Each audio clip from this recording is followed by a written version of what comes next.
Like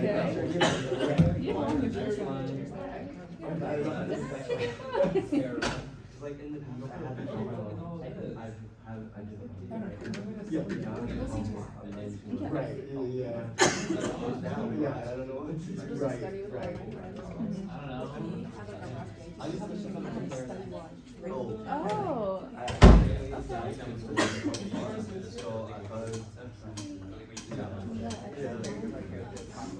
It was disgusting. It's so bad. I don't know how.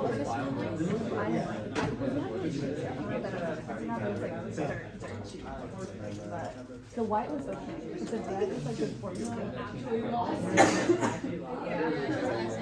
Record audio. Hello. Honestly, yeah, I would. Never mind. Welcome to Ops Lecture Day 2023-2024. Thank you for coming.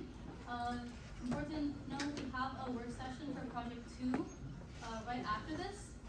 Sorry if it's like kind of a long period of ops at once. We have Thanksgiving break next week, and so we're missing out on a Thursday because of that. But besides that, we only have one more event for the quarter. We're going to have our last lecture on the Thursday after our break. That's week 9, and then we don't have anything week 10 or final week, obviously. So that's kind of just the overview of what's the rest of fall quarter for ops. And so we're going to get into lecture 3. Yeah, so the work session just after is to give you guys a chance to kind of work on project 2 before, because I know like a lot of people are probably going to leave early for Thanksgiving break, and have plans and whatnot, so we wanted to kind of stack everything this week and then have you guys not worry about it. Yeah. So that's the reason. So project 2 will be due after Thanksgiving break, meaning work on it during Thanksgiving break, but if you don't want to, totally understand. So that's why we have this tonight.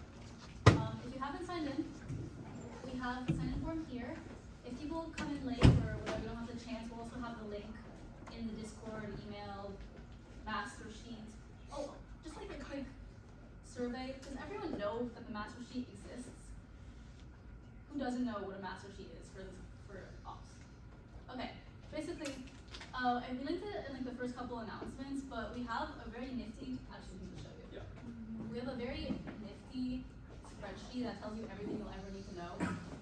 It's this. So this gives you like all the dates, locations, the links to everything.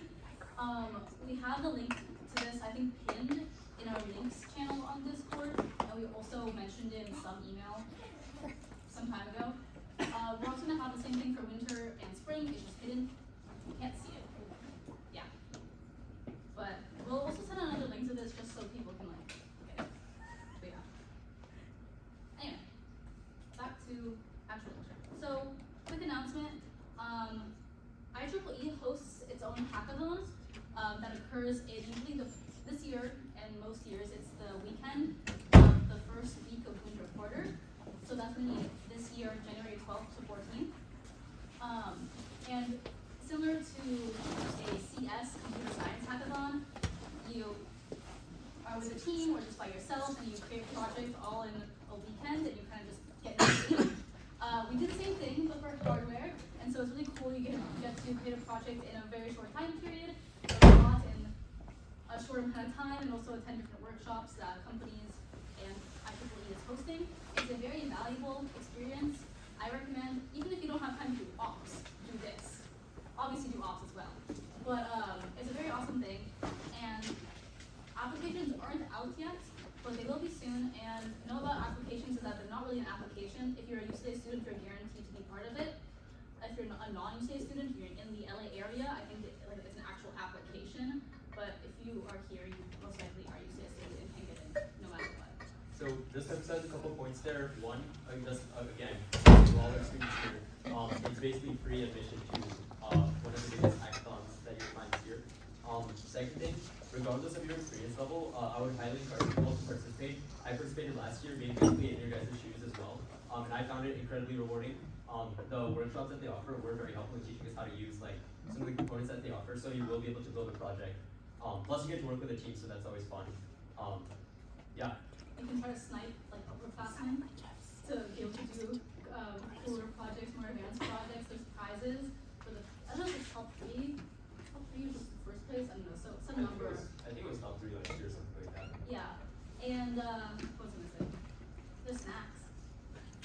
And it's free. Oh, it's free. It's free. Like there's nothing you have to put into it besides. Yeah, they'll be providing food and everything as well. And okay, so lecture 3, we're gonna be going over capacitors, integrated circuits, and 555. All of these, if you're completely new to electrical engineering, might sound a little intimidating, but we're gonna go into it. So let's start. The first chapter is on voltage dividers and capacitors. And so if you attended Power Ops last week, it's okay if you didn't, we talked about voltage dividers a little bit. Right now we're gonna go a bit more into the actual math or like intuition into it of how it works. And then also capacitors is a very widely used electrical component. Okay, so first, what's a voltage divider? So a voltage divider at its base is essentially what you see in that circuit diagram on the top right. You have a battery that supplies some amount of voltage, and you have two resistors in series. And the main gist of it is that because you have these two resistors in series, you're able to determine a specific output voltage that you want across either of these resistors. So basically what I'm saying is that either across R2 or R1, you're gonna get a specific voltage drop that you may want based on whatever you're doing in your circuit. And so it's useful to be able to do this, control what voltage you actually output at any given point. And so we have a equation to calculate the output voltage. It's just you take the input voltage, the original battery, and then you multiply it by whichever resistor you want to find the voltage across, divided by adding the two resistor values. So you can replace R1 here, sorry, the R2 here with R1. So if I wanted to find the voltage across R1, I would replace this with R1, and then for R2, I just have R2. This might not seem like it's super powerful at first, but it allows you to control what you're doing in your circuit a lot more. And one application that we actually mentioned in Power Ops, we haven't used it yet, but you'll see it sometime soon, is the potentiometer. This thing is when you plug it in, you can turn this little dial at the top, and then when you turn it, it just dynamically changes what the output voltage, or it's basically like a dynamic resistor. So like if you turn it to the lowest point, it's gonna be the lowest resistance value. If it turns to the highest point, it's gonna be the highest of whatever the maximum this thing has. And so by you're able to change things at will instead of having to make your own separate circuit for every single situation that you want. This is just a voltage divider is somewhere in there, and then you're able to change the resistance value. Does this make sense? And are there any questions? Oh my God.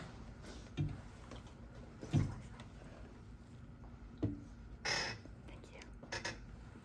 Okay, so we have a couple examples. They shouldn't take too long, but we have first an example there and the second one down here. So the first example, we are asking to find the voltage across the load. Load is a term that we use in electrical circuits to mean basically just what is the difference between the voltage at the top point and the voltage at the bottom point. That's just like the load, if that makes sense. So does anyone want to take a stab at how to start solving the first example?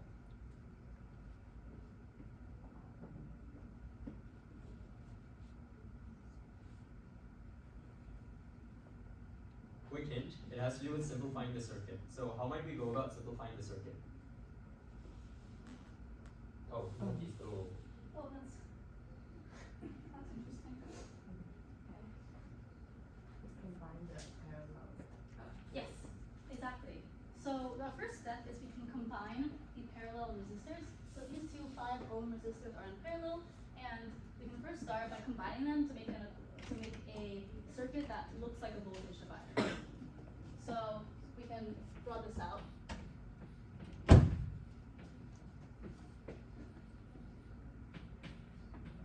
And so does anyone want to do some quick math in their head and figure out what is the equivalent resistance when we put these two 5-ohm resistors in parallel? Yeah. Perfect. So what he did was, if you remember the formula for, Adrian's probably gonna write it, the formula for resistors in parallel, you're taking the reciprocal of both resistor values, adding them together, and then using the reciprocal of that. So what we did was 1 over 5 plus 1 over 5 is 2/5. Reciprocal of that is 5 over 2, which is 2.5 ohms. And so this circuit becomes equivalent to this.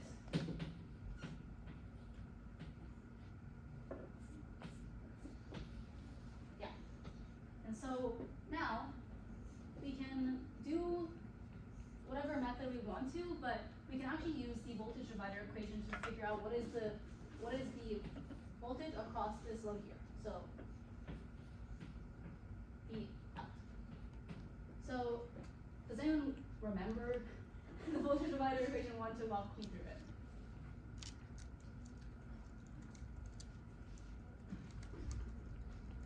Yeah. V in would be 5 volts. Yes, exactly. And then you would multiply that by R over 2. Sorry, R over 2 is like where you're trying to find. Yeah. Okay, so 2.5 Yes. over 12.5. Yes, exactly, perfect. So I'm just writing the equation first, but so what she said was Vn is our 5 volts because that's what we started here over here, so 5 volts. And then R2 is the one we're trying to find, so it'd be 2.5 in this situation. If you're trying to find the load across the 10 ohm, it'd be 10. And then we add the two resistors, so it'd be 10 plus 2.5, which is 12.5. And so this is just 1. Because 2.5 over 12.5 is 1/5, as 5 is 1. And so thus we have our voltage across the load is just 1 volt. Does that make sense to everyone? Any further explanation? Okay. So what about for example 2? We're trying to find the voltage across the load, but now this part of the circuit is cut off, and we only have this 5 ohm resistor. So does anyone want to walk me through that one?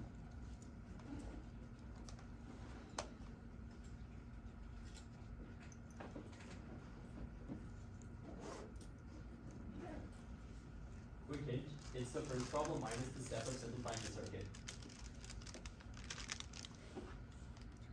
Yeah. Basically, what we just did here, we first have to simplify the first circuit into what looks like this. But we already have that circuit. Oh yes. So if it's the same thing, isn't it just the same equation, but instead of 2.5, it's just 5? Because you don't need it. Yeah, almost right. So basically, we replace the 2.5 with 5, but the total resistance, R1 plus R2, becomes 10 plus 5, which is 15. So then, for example 2, it'd be 5, 5, and then 15. Right? And so then, that would be 5 volts. Okay, so these two examples make sense to everyone? Okay, we can move on.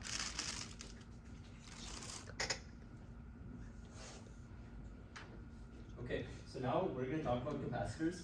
These are simply circuit components that stores energy in the form of charge. Remember we talked about how current basically just involves charges moving in a circuit? When those charges pile up somewhere, we have energy stored. We measure that using something called capacitance. And basically the symbol there on the left, the two black things, that's a symbol for a capacitor. It's supposed to suggest that you have two plates separated, because if they weren't separated, then the charges would be able to flow through them. So the idea is to keep them isolated. Then charge is able to build up on one side of the plate. And let's say you have a positive buildup of charge on this plate here. So we have 1, 2, 3. On this plate, we know that because positive charges will repel positive charges, right? Circuit continues this way. 3 positive charges are going to leave. That's kind of the rough idea for how current continues to flow in the circuit, even though you technically have a break right here. Does that make sense to everybody? Okay. Yeah, the only other, I guess, important note about how the capacitor kind of is as a physical component is that inside, you don't actually separate them using air. You typically put some sort of material there. That is there basically to increase the amount of energy that you can store in the capacitor for a given amount of charge. That material is called a dielectric. We won't talk much about it here.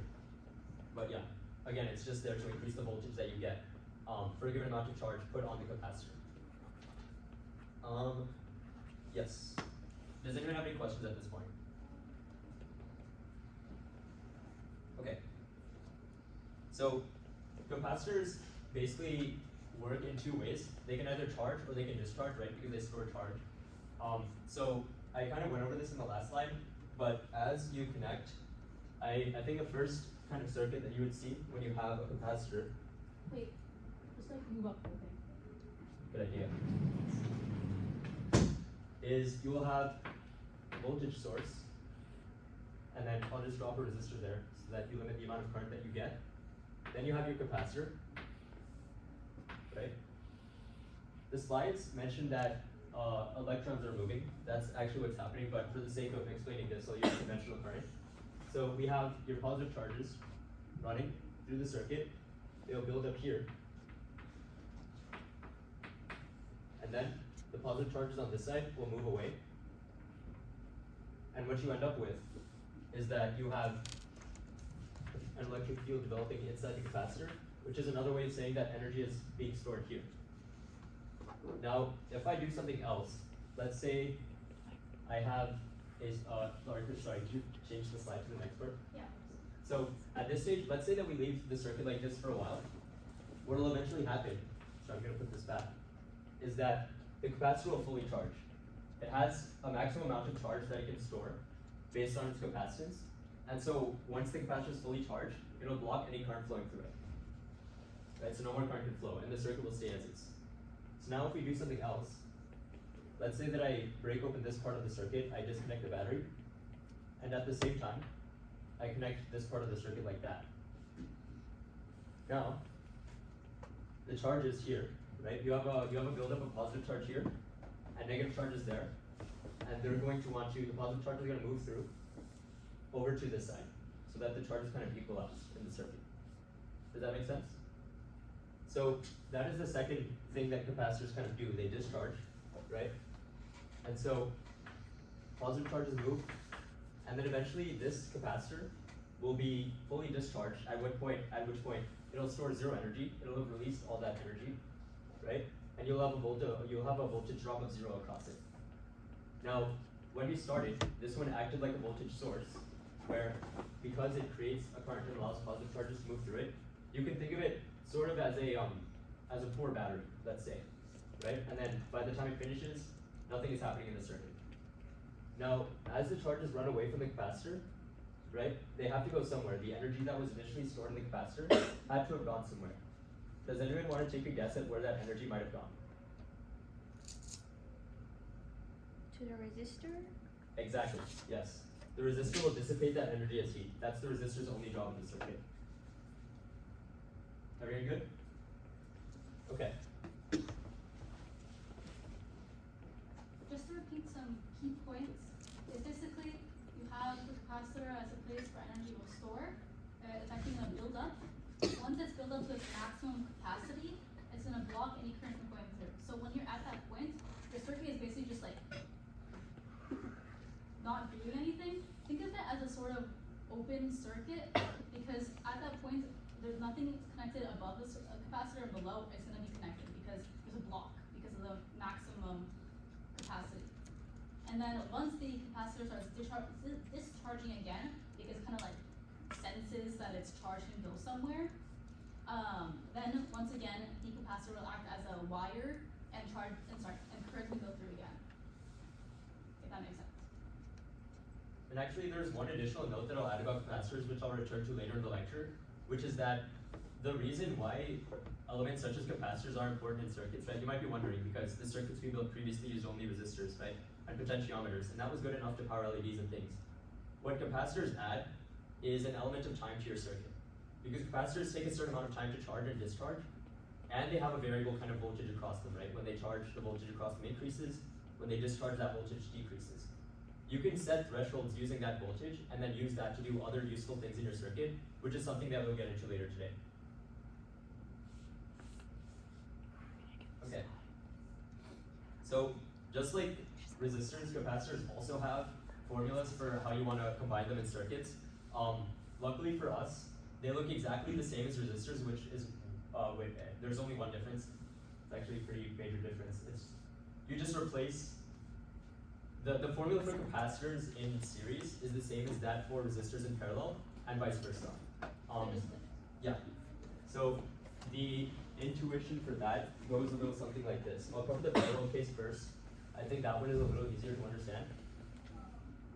And the idea is this, where if you have, let's say, two capacitors in parallel,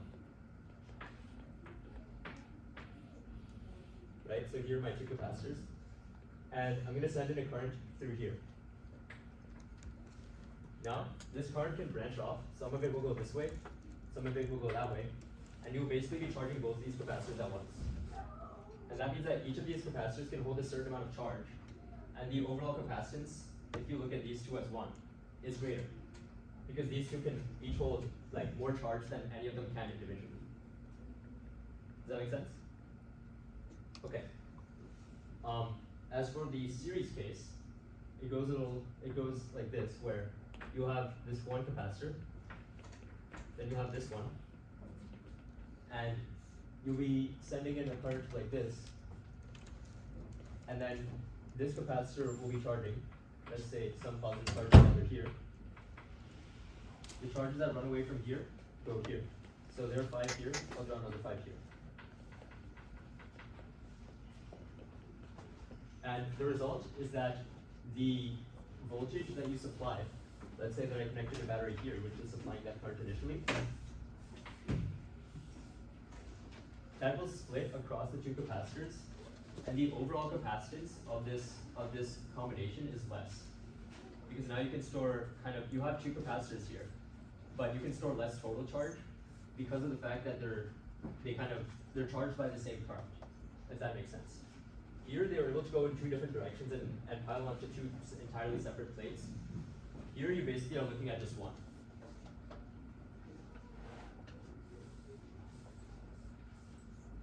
Does that make sense to everybody? There's a more technical physics explanation for this. But that one is a little too complicated to get into right now. And be excited for 1B. Physics 1B. Yeah, more on that later. But it suffices right now just to know these formulas. You learn the intuition a little bit later. Yes. You're not physics class. I'm very sorry. Yes. Okay. Yeah, the formulas themselves aren't that important. You'll only need those for 3 exams in your entire life, probably. Okay, yeah, these are just some of the capacitor equations. I guess the only two of note here are this one and that one. So let's look at the one on the right first. That one is the time constant of a circuit. So what that tells you is basically how much time it takes for your capacitor to be mostly charged.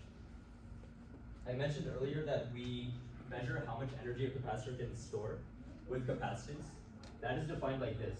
You have C, the capacitance, is equal to the amount of charge that your capacitor has divided by the voltage across it, right? And when a capacitor charges, I didn't kind of mention this, but it goes something like this. Let's say that this is the total voltage across it. This is time. Your circuit will charge, your capacitor will charge something like this if you send a current into it, like an exponential. Let's say that this is, I forget the figure, like 60 something percent.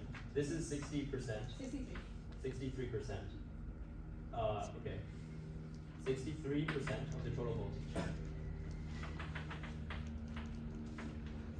The time constant tells you how much time it'll take for the capacitor to charge to 63% of its maximum capacity. Good? Okay. And the formula on the left there, that comes from just using this equation pretty much. You just differentiate stuff. It's not important. And the one on the left top there, that just comes from the actual characteristics of the capacitor. I mentioned earlier that the symbol kind of refers to the fact that you have two parallel plates. That is not the only way that you can make capacitors, but you can kind of imagine, right, that if you have, let's say, larger plates for your capacitor, let's say you have these two little ones versus two massive plates. The amount of charges that these can hold is different, and it's based on how you make the capacitor. it's also based on the thing I mentioned earlier, the dielectric, which is a material you put right here. Sometimes it's ceramic, sometimes it's other things. This dielectric is captured by that constant epsilon, the E-looking thing. And it basically just refers to how the capacitor is built. That's the equation on the top left. Does that make sense? We're not gonna test you on the left two equations, but they are interesting and useful in terms of the actual creation and physical properties of capacitors. So once again, physics 1B. Yeah. But Adrian didn't explicitly say it, but the time constant formula is R times C. And what's also important about this is that this only applies if there's an actual R resistor in your circuit. If there isn't, this won't apply. So for an RC circuit, this just means a resistor capacitor circuit, in which there's a circuit with both resistor and capacitor. And let's say there are more than one resistor, you would take the equivalent resistance. Good. Okay. So, yeah. Okay, so we've gone over some more circuit heavy things. Now we're gonna be going over the 555 timer. You might have never heard of this. It's one of the most basic introductory electrical engineering projects. So if you had some experience, you might have worked with it. But let's first start talking about integrated circuits. So a lot of this, what we're learning so far about individual resistors and capacitors is cool and all, but we don't want to have to deal with those every single time we want to make anything in terms of electrical engineering. And so we use chips, like very small chips called integrated circuits. These are like little black boxes in which inside these black boxes there's a lot of complicated wires, circuitry that do things for you. And for the most part, you're not going to know exactly what goes on inside of it. That's why they're called a black box, in the sense that it's just a box. You're never going to really know the actual details of it, but you know what it does for you. And so this simplifies a lot of things that you want to do in terms of actual circuits. We don't actually know everything that goes on inside of them. But in this sense, integrated circuits are able to make your circuits a lot more complex and useful and just do a lot cooler things with just a small little thing. There are some pros and cons with them. I mean, I don't think you're ever gonna not use them because of their cons, but they have some pros and cons. So in terms of their advantages, they're cheap, which is good. They're small, they're easy to replace and mass produce, so it's not like they're costly to use. And then you don't need to know everything that goes on inside of them to use them, which is good in the case that like, oh, it's too complex to understand, that's fine, like you can still use them. And then some issues is that they're fragile. When you place them on your circuit, they have to be oriented in a certain way, otherwise they won't work, which is kind of annoying, but like once you learn, it's fine. And then, I don't know, if you want to understand how they work in terms of like what's actually in the black box, that's a little more difficult, but it's okay. Does anyone have any questions about this? Okay, so we're going to be using, well, I just talked about this. We're moving on. Okay, so we're going to be using our first integrated circuit. It's called the 555 timer. Yeah, 555 timer. And so this integrated circuit is specifically used for a lot of timing applications, as in the name 555 timer. So it can do things such as like be a clock, a switch, pulse width modulation. We'll go into more of that later. Be a timer, do a flip flop circuit, which like just flip flops goes from one thing to the other. An inverter, lots of different uses. We're not going to use all of these, so don't be intimidated by that. And if you are curious about why it's called a 555 timer, you can actually see the schematic of what's inside that black box. This is a lot, right? But if you notice, we have these three blue boxes. These are three different 5K ohm resistors. And so that's why it's called a 555 timer, because there's three of them, so 5, 5, 5, 5. Yeah. And so it has quite a few modes of operation. This might fly over your head, but that's okay. So the first mode of operation is astable, or also oscillation. Oscillation is the name that we're probably going to use more because it just makes more intuitive sense. But in the sense of when you pin your 555 timer in that specific diagram at the top, it's gonna work as basically an oscillator. That's not exactly what I meant, but like it just goes on, off, on, off, on, off, you know? And then there's the monostable or pulse mode of operation, which is kind of, I guess, kind of similar to like oscillation, but like not really, in the sense that it's just gonna send a pulse of power. Yeah. And then there's flip flop, which is like when you press a button, it's gonna invert, basically not invert, but like it's gonna flip flop. It's hard to explain, but like it's in the name, where if you press a button, it's gonna go opposite from instead of 0 or like low, it's gonna go to high, and it's gonna stay that way until you press the button again. And then there's also the inverter. We don't have a diagram, but as in the name, it inverts. The only mode we'll be using, by the way, for this project is the oscillation mode, so just remember that it'll oscillate between providing an output and not providing an output voltage. Yes, that's just the basic gist of it. And then we have the connect. So, in the picture on this, well, out of these slides, you can see it's actually right there. That's the 555 timer, and as you see, it has 8 separate little leg things, sounds like a spider. Well, each of those legs of the 555 timer have a different use. And that's what the pinout is. It's going to tell us what each of those different legs do for us. So, actually, one more thing. If you notice, there's a notch in the 555 timer, the little like divot at the front of it. That represents the top of it, because it doesn't say what each pin does for you. You have to actually figure it out by using it, like by looking at the pinout. So as you can see on this pinout, there is a notch at the top. So if you orient this thing so it's facing up, the corresponding pin is going to do what you want to do. So make sure to keep that in mind when doing project 2, because if you don't put it in the correct orientation, it's just not going to do what you want to do. I don't think it's going to like die. No, it won't. It's not going to explode, but it just won't do what you want it to do. Okay, so to explain the pinouts, the first two, but number 1 and 8, the first two that we list are quite simple. One is ground, which is as you see at the top left of the pinout, and on the top right is power. So that's where you connect power to your 555 timer, and then ground is where you connect it to ground. That's quite self-explanatory. Then we have control. On the pinout, we put CTRL control. Here it's also called control voltage. This isn't very necessary to understand, or not to understand, but you're not going to do much with it because its sole purpose is if you connect it to a capacitor, it stabilizes the circuit in the sense that there's not going to be as many fluctuations in the voltage when the capacitor is doing its job, if that makes sense. Yeah, it's kind of there because like when you provide a power supply, let's say that you're supposed to provide a fixed power supply, so your voltage, it kind of looks like this. It's a straight line, and then whoops, there's a little divot. If you didn't have the capacitor there, this might mess up the operation of the 555. The capacitor is there because when it's charged, if there's a little drop in the voltage and it suddenly goes back up, then the amount of charge on that capacitor doesn't really change, and it'll help stabilize the voltage that you actually are comparing within the 555 timer, which goes into the internals. I'm not going to talk about that. I'll get back to it maybe this spring if I know about it by then. But yeah, point is, it's just there to help your 555 timer work. What class is it in spring? I don't know, 115A or something. Okay.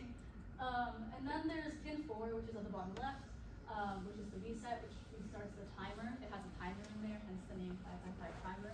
This is what helps keep track of like the time and how it actually helps you make different circuits that are time based for your 555 timer. And then we have the other 4.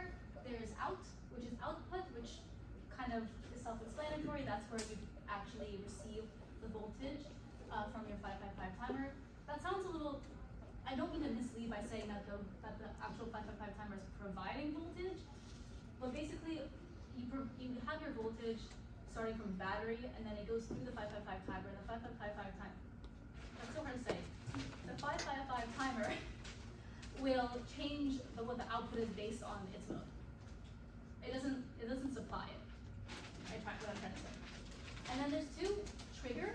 Trigger is trig, top left-ish.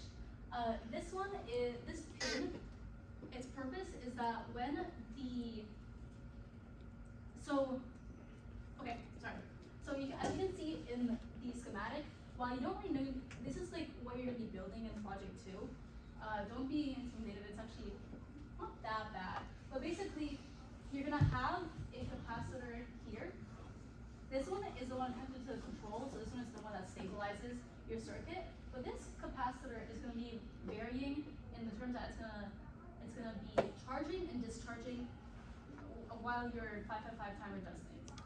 And so how the 555 timer is able to actually be oscillating, this is how it's gonna actually like oscillate, is that when the amount of charge that is stored in this capacitor is below 1/3 of the original voltage that you're supplying to it.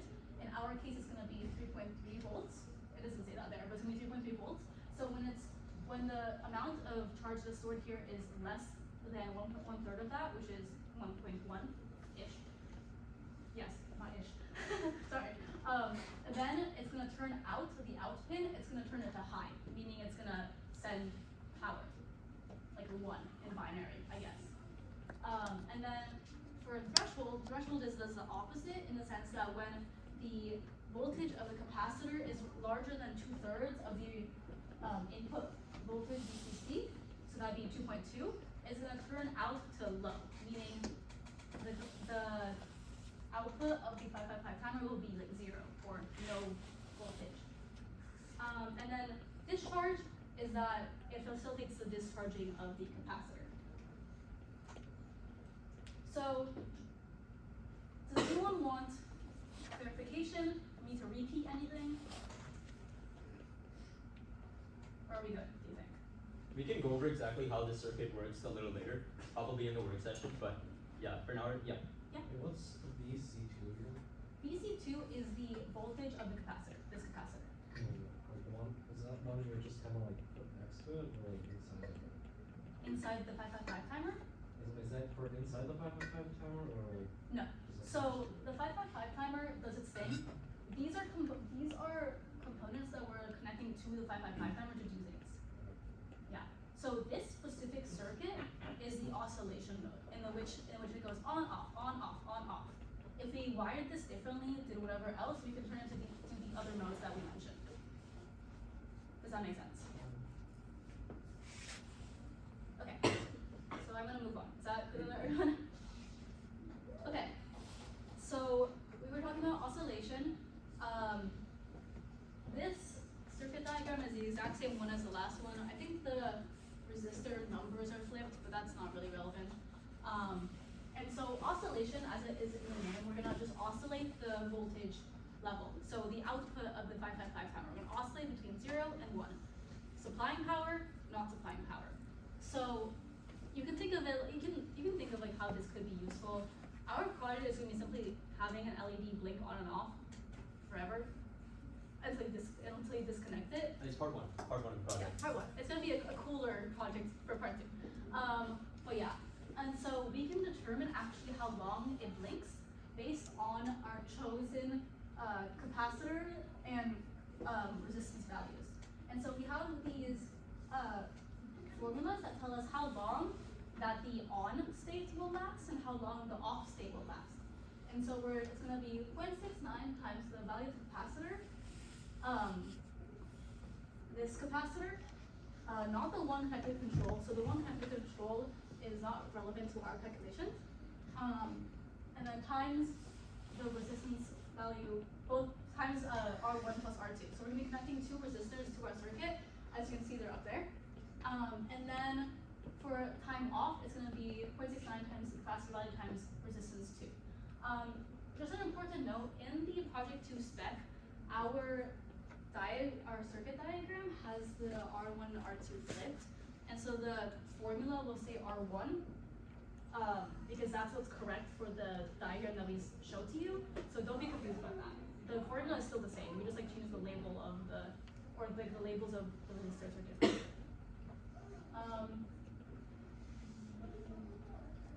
And the thing you can do with this is that if you have lower resistance, you can have shorter on or off time, and then if you have,